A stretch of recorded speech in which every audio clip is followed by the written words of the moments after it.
कोई हमारे साथ छल करता है, कोई हमें पीड़ा देता है, तो तन दुख से और मन प्रतिशोध से भर जाता है। फिर हम प्रतिकार चाहते हैं, अपने मन की अग्नि को शांत करने के लिए प्रतिशोध चाहते हैं।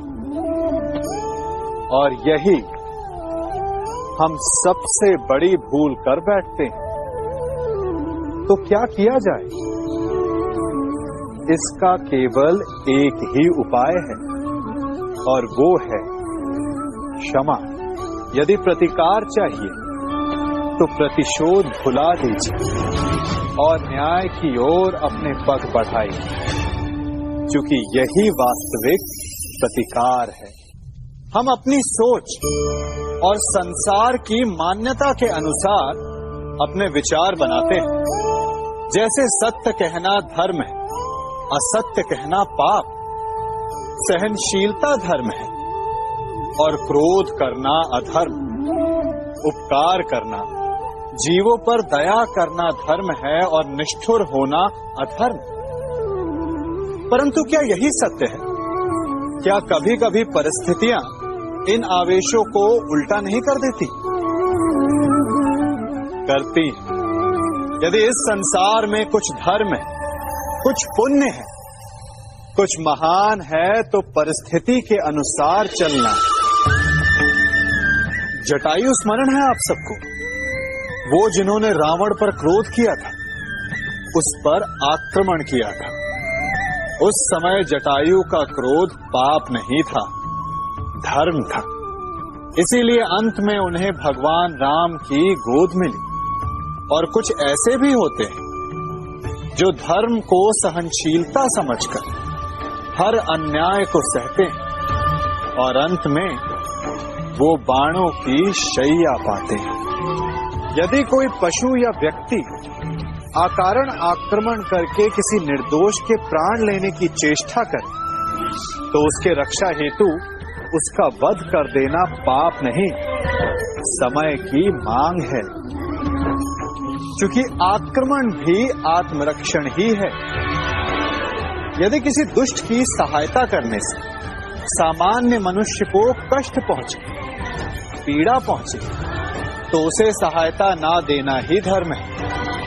अकारण क्रोध अस्वीकार्य है, परंतु यदि क्रोध से कुछ शुभ हो, पाप बाहुभीत हो, तो क्रोध और दंड भी धर्म ही है।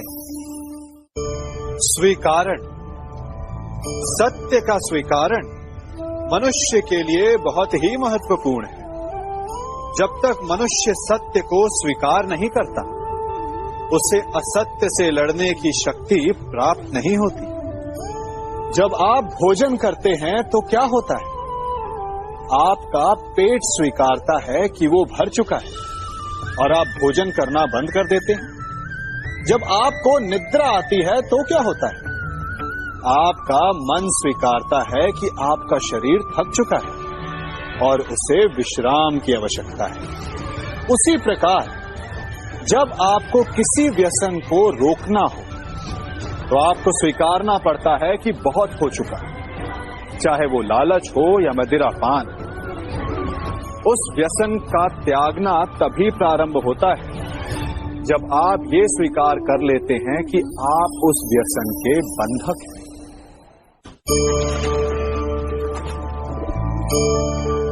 इन पक्षियों को देख रहे हैं आप? इनका उड़ना वायु में इतना संतुलन मुक्त कर देता है ना? इन्हें उड़ते देख आपके मन में भी इच्छा होती होगी कि इन्हीं की भांति आप भी स्वतंत्रता से उड़ पाएं। ईर्ष्या होती है ना, जब आप इन्हें खुले आकाश में ऐसे विचरण करते देखते हैं। पर कभी सोचा है इस उड़ान को, इस स्वतंत्रता को पाने के लिए कितना परिश्रम, कितना अभ्यास किया होगा इन्होंने? आकाश में उड़ने से पूर्व धरती पर कितना गहन परिश्रम किया होगा इन्हें? इनके माता पिता ने पहली बार जब इन्हें पंख फड़फड़ाने को उकसाया होगा, तो कितनी बार घिरे होंगे। पहली बार वायु में उड़ते समय कितना भय लगा होगा इन्हें।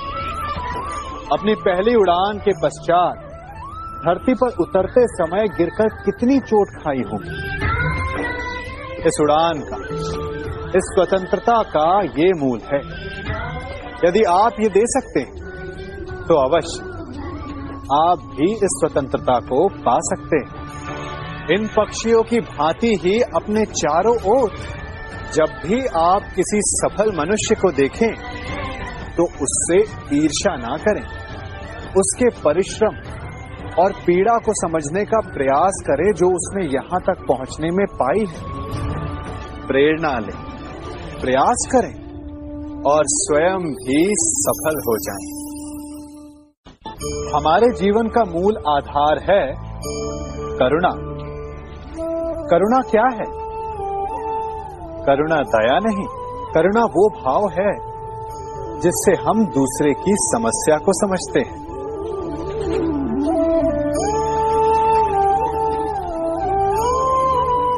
उसकी कठिनाई को अनुभव करते हैं। इस संसार में सारे संघर्षों का मूल है एक दूसरे की परिस्थिति को ना समझना, और इस समस्या का हल है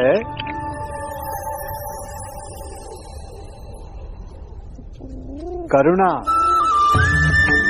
करुणा किसी पशु पक्षी के प्रति हो या किसी मनुष्य के प्रति, ये आपके जीवन में कलेश और संघर्ष जैसी भावनाओं को दूर रखती है। और जिस दिन आप दूसरे को करुणा के दृष्टिकोण से देखेंगे, आपको उसकी समस्या समझ आएगी और उसे आपकी, और उस दिन हर संघर्ष का अंत हो जाएगा।